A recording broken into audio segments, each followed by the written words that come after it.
The thing about tablets is that they are a very good idea. Sometimes you find yourself in places where you want to do something quickly but don't want to have to use your laptop.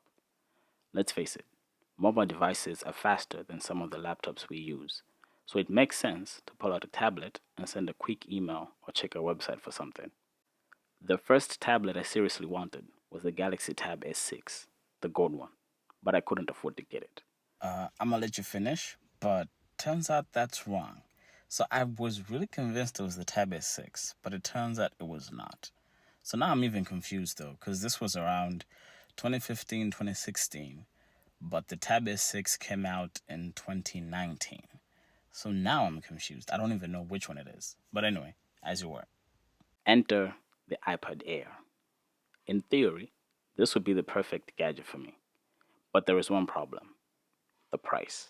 And I'm thinking to myself, man, this is kind of dope. But then I saw the price tag. See, I liked Apple's marketing so much that I wanted the iPad Air with the Magic Keyboard.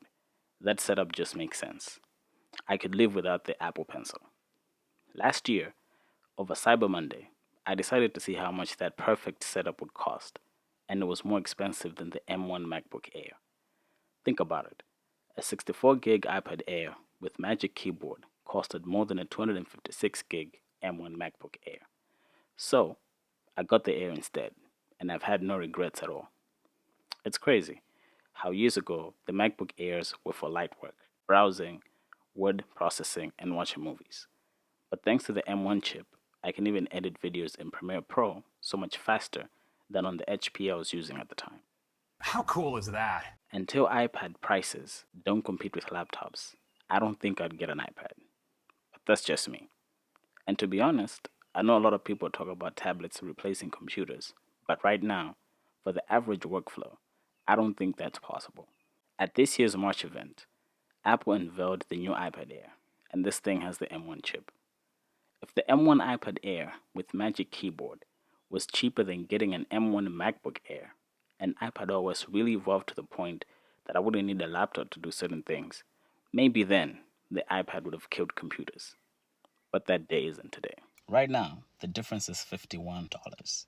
Would you get the iPad or would you get the MacBook? I don't think I'd get the iPad. You'd be getting 64 gig with the iPad and 256 gig with the MacBook. But maybe your needs are different. What would you pick?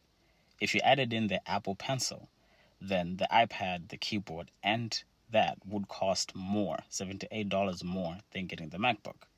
So, what are your thoughts though? I'd still get the MacBook.